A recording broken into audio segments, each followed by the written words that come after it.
Hello दोस्तों, कैसे हैं आप सब। आज हम आप लोगों के लिए एक बहुत महत्वपूर्ण जानकारी लाए हैं जिसकी मदद से आप अपना बैंक अकाउंट खाली होने से बचा सकते हैं। और इस वीडियो को लाइक, सब्सक्राइब करके और ज़्यादा से ज़्यादा अपने परिचितों को सेंड करके उनको भी इस जंजाल से बचा सकते हैं। तो आपको बताते हैं कि कैसे डिजिटल अरेस्ट से आप अपने और अपने घर वालों को बचा सकते हैं। पिछले कुछ दिनों से डिजिटल अरेस्ट स्कैम की चर्चा कुछ ज़्यादा हो रही है। देश में ऐसे मामले बढ़ रहे हैं। हाल ही में पुलिस ने एक बिजनेसमैन को इस स्कैम से बचाया है। आखिर ये डिजिटल अरेस्ट स्कैम क्या है और यह साइबर ठगी के अन्य मामलों से कैसे अलग है? क्या ये वाकई बहुत खतरनाक है जिससे बचना बहुत मुश्किल है, या कुछ सावधानी इससे बचा सकती है? Digital arrest. हाल ही में कुछ समय से डिजिटल अरेस्ट शब्द बार बार सुर्खियों में आ रहा है। इसकी वजह से कई अमीर लोगों को डिजिटल अरेस्ट के नाम पर लाखों और करोड़ों रुपए तक का नुकसान झेलना पड़ रहा है। ताज़ा मामले में पुलिस ने भोपाल के एक बिजनेसमैन को साइबर अपराधियों का शिकार होने से बचाया है। आखिर ये डिजिटल अरेस्ट क्या है? इस प्रकार से साइबर ठगी के मामले अचानक क्यों बढ़ गए हैं? क्या इसे रोकने के भी कोई उपाय हैं? आइए इन सभी सवालों के जवाब को जानते और समझते हैं। डिजिटल अरेस्ट एक प्रकार का स्कैम है। यह एक प्रकार की साइबर ठगी है। ये लोगों का शोषण करने के लिए एक नया और खतरनाक तरीका है। इस शब्दावली के दो हिस्से हैं, डिजिटल अरेस्ट और स्कैम या ठगी। इससे पहले कि हम डिजिटल अरेस्ट को समझें, यहाँ ये जानना बहुत जरूरी है कि कानून में इस तरह का कोई शब्द नहीं है। डिजिटल अरेस्ट साइबर अपराधियों द्वारा इस्तेमाल की जाने वाली एक भ्रामक रणनीति है। इसमें मकसद सिर्फ पैसे ऐंठना है। इसमें अक्सर फ़ोन पर या ऑनलाइन संचार के माध्यम से डिजिटल माध्यम से किसी व्यक्ति को गिरफ्तार करने का झूठा दावा करते हैं। मकसद केवल लोगों में दहशत का माहौल पैदा करना है, जिसके बाद पीड़ित व्यक्ति को ये यकीन दिलाया जाता है कि वह आपराधिक गतिविधियों में शामिल है और आखिरकार उनसे बड़ी रकम ऐंठ ली जाती है।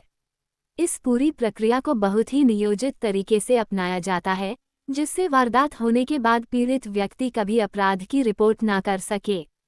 इसमें कई तरीके से पैसे ऐंठे जाते हैं, लेकिन इसमें सबसे अहम बात यही होती है कि फंसे हुए व्यक्ति को धमकी या लालच देकर घंटों या कई दिनों तक कैमरे के सामने बने रहने के लिए मजबूर किया जाता है, जिससे वह घबराहट में अपनी कई निजी जानकारी दे देता है, जिसका इस्तेमाल कर उसके अकाउंट पैसा निकालना, उसके नाम से फर्जी काम भी किए जाते हैं और कैश रकम लेना तो इसमें शामिल ही रहता है।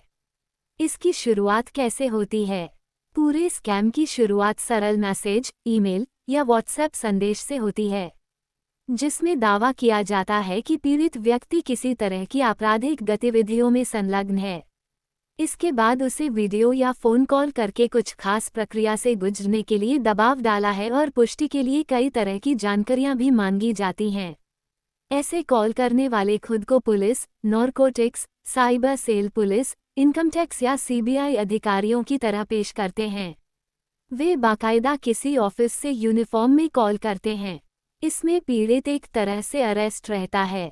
इसके बाद पीड़ित पर गलत आरोप लगाकर उसे तनाव में लाते हुए उस पर कानूनी कार्रवाई करने की धमकी दी जाती है और दावा किया जाता है कि पूछताछ होने के दौरान उसे वीडियो कॉल पर ही रहना होगा और वो किसी और से बातचीत नहीं कर सकता है जब तक कि उसके दस्तावेज आदि की पुष्टि नहीं होती है।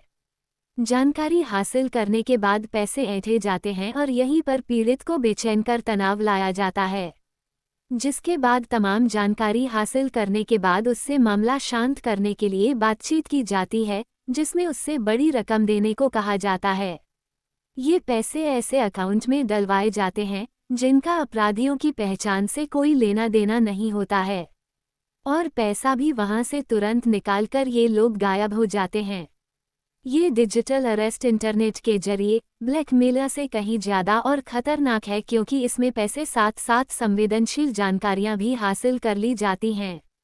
इसमें bank account number, credit card number, password आदि शामिल हैं। यहाँ गौर करने वाली बात यह है कि हमारे देश में इस तरह से किसी भी प्रकार की पूछताछ, जांच या गिरफ्तारी का कोई कानूनी प्रावधान नहीं है। एक्सपर्ट सलाह देते हैं कि इस तरह के मामलों में निजी जानकारी ना दें, किसी भी हालत में पैसा कहीं भी ट्रांसफ़र ना करें और मामले की पूरी जानकारी पुलिस को दें। तो आप लोग सतर्कता बरते हुए अपने को डिजिटल अरेस्ट से बचा सकते हो। साथ ही वीडियो को शेयर कर और लोगों को भी डिजिटल अरेस्ट का शिकार होने से बचा सकते हो। धन्यवाद।